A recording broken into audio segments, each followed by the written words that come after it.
The theme verse for this praise and worship is, we have this hope as an anchor for the soul, firm and secure.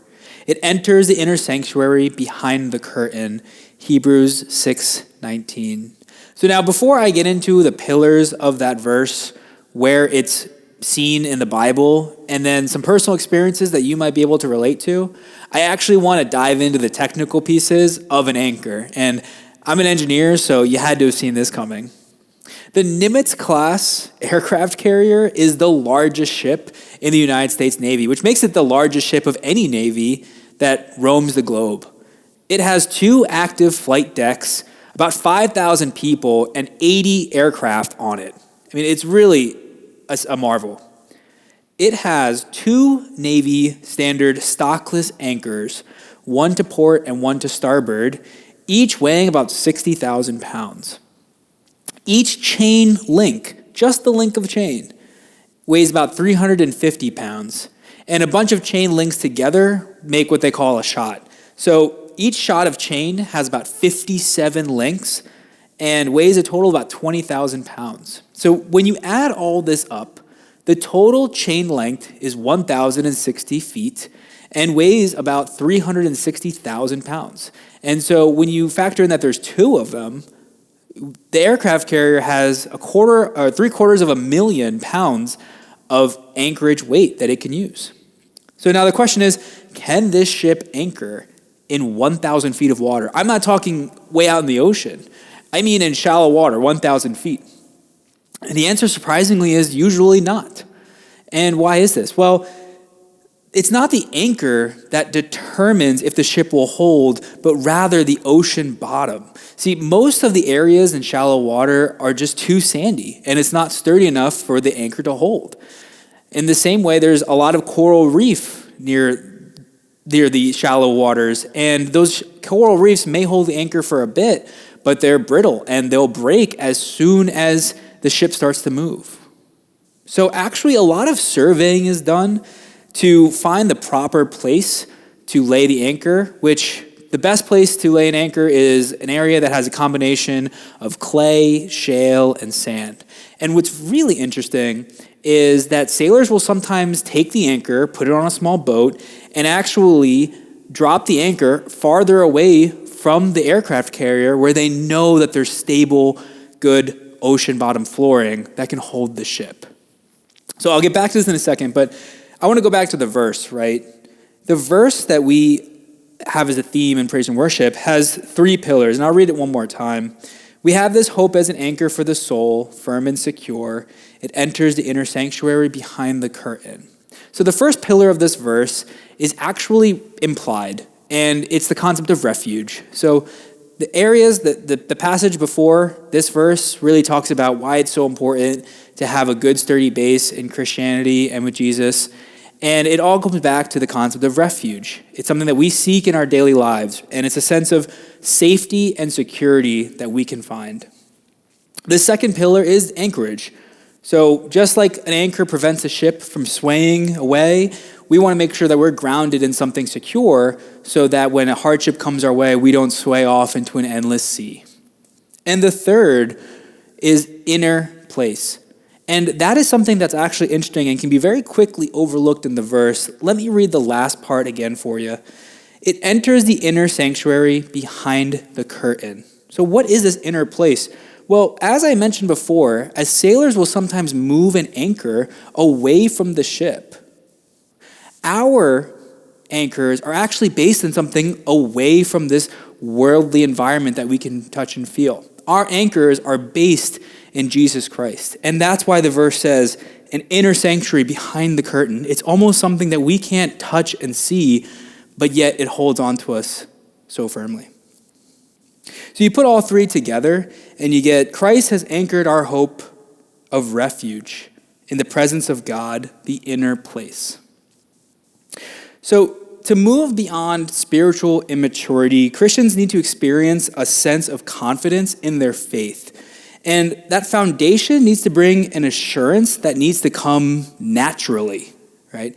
So I want to reference a couple chapters earlier and the story of Abraham. It's a very familiar story, and it's the time when Abraham was asked to sacrifice his son.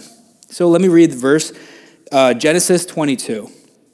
Then God said, "Take your son, your only son, whom you love, Isaac, and go to the region of Moriah, sacrifice him there as a burnt offering on a mountain I will show you." Now this is the important part. Early the next morning, Abraham got up and loaded up his donkey. My dad will tell me to go do something, and I won't do it for a week. God asked Abraham to kill his son, and without even thinking about it, the very next day, without missing a beat, he loads up his stuff, and he's well on his way. I mean, how did Abraham have such conviction to just be able to get up and do something where he's cutting away probably one of the most important worldly things that he has in his life? Well, the reason is Abraham had his faith grounded and anchored before he went through those hardships, before he was tested.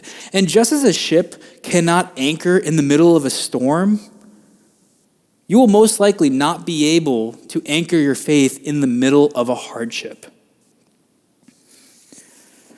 So now I want to move into some examples in my own life that you may be able to relate to.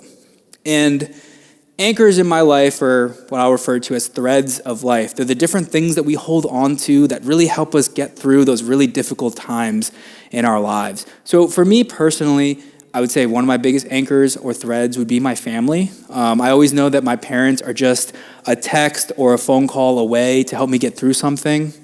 I'd also say something a little more tangible would be the gym. I always like to work out. It's an area for me to de-stress. Anywhere I go in the country or the world, there's always a gym relatively close by, so it's easier for me to get in there and have something that I'm familiar with that helps keep me grounded and centered. A couple other examples of some, what I'll call threads in life that you may hold on to would be your friends, your son or daughter, significant other. You always know that they're there, regardless of how bad of a day you're having. Your education or your job. You may base your confidence on the highest degree that you've achieved, or you may base your sense of purpose in your occupation and what you do and what you get out of your job.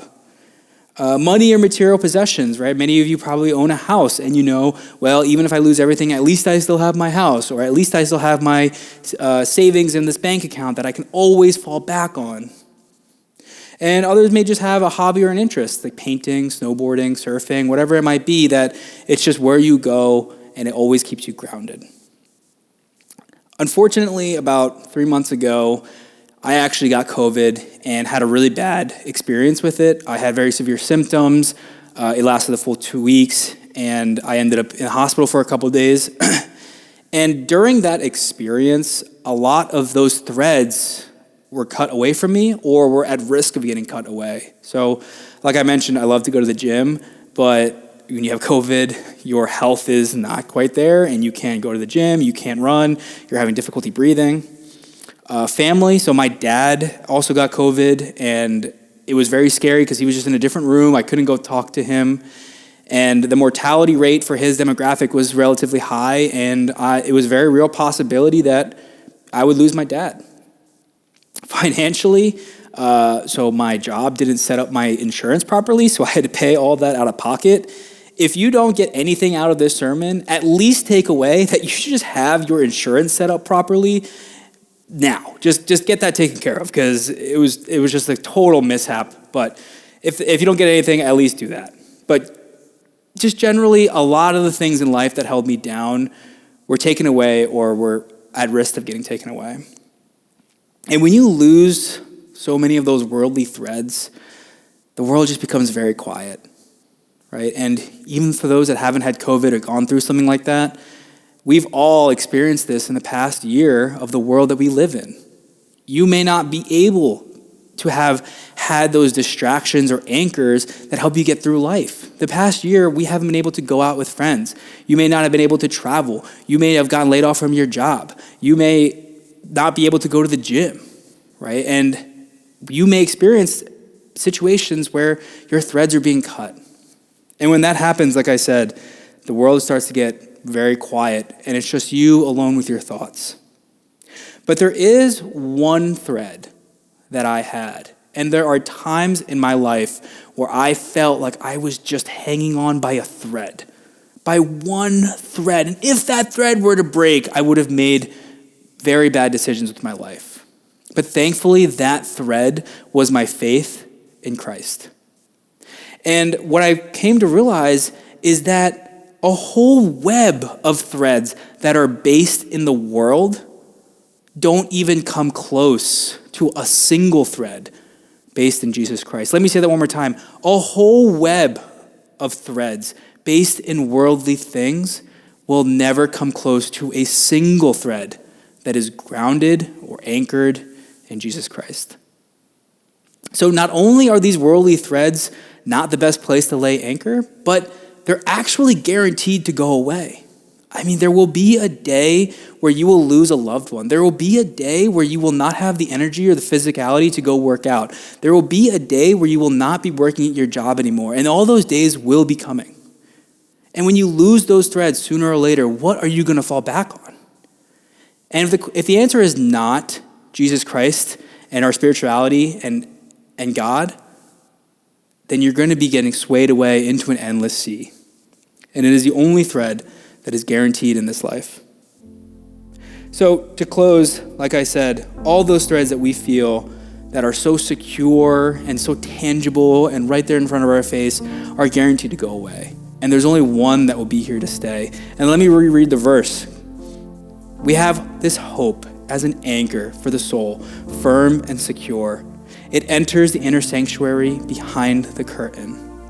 So with that, I implore all of you that are listening to make sure your faith is grounded in Christ today. Because if you wait until life gets difficult and you go through hardships, it will just be that much harder to find your footing. Thank you, and God bless.